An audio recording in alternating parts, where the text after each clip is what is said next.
Hello guys, welcome back to my YouTube channel dreams girl Madhumita.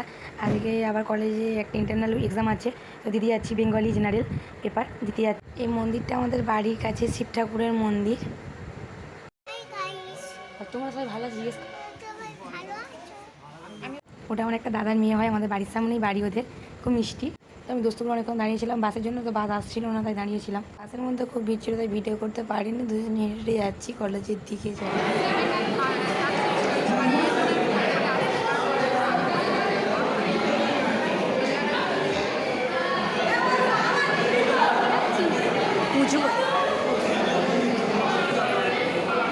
সবে আমি এসে বসেছি, তারপরে কিছুক্ষণ পরে এলো, এসে এমন ব্যাগটা দিয়ে মারলো আমার বোতলটা ফেটে গেল, ঢাকনাটা। আর দেখো নির্লজ্জ কিরকম আমার নাচতেছে, কী বলবো, ঢ্যাম না মাল।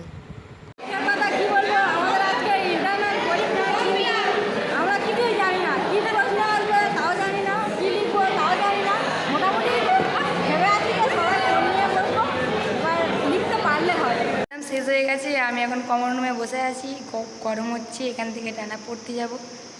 আর এটা হচ্ছে কি আমার ফ্রেন্ড কম্পিটিটিভ পড়তে যাবো, ওই জন্য বসে আছি, এখন টাইম বাকি আছে। বসে বসে অনেকক্ষণ ধরে আমি একটু বোর হয়ে যাচ্ছিলাম, তাই জন্য আয়নার সামনে গিয়ে একটু হাই করে নিলাম। আর ওই মেঘা ওই দিকটায় বসে আছে। তো মা আমাকে টিফিন করে দিয়েছিলো, এক্সাম দিয়ে বাড়িতে আসতে সন্ধে হয়ে যাবে, তাই জন্য একটু টিফিন খেয়ে নিচ্ছিলাম। কম্পিটিটিভ পড়া আছে আবার। তারপর দেখলাম পাঁচিলের ওপরে দুটো ছাগল উঠে উপরে পাতা খাচ্ছে, দেখে খুব হাসি লাগলো। কলেজের পাড়ের দিকে হেঁটে হেঁটে যাচ্ছিলাম, তখন ওরকম দেখলাম।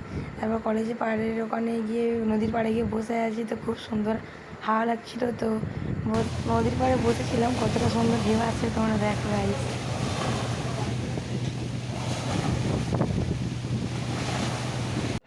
নদীর হাওয়া খেয়ে আমি কম্পিটিটিভ পড়তে চলে এসেছিলাম। আজ এই পর্যন্ত, তোমরা সবাই ভালো থেকো, সুস্থ থেকো, টাটা।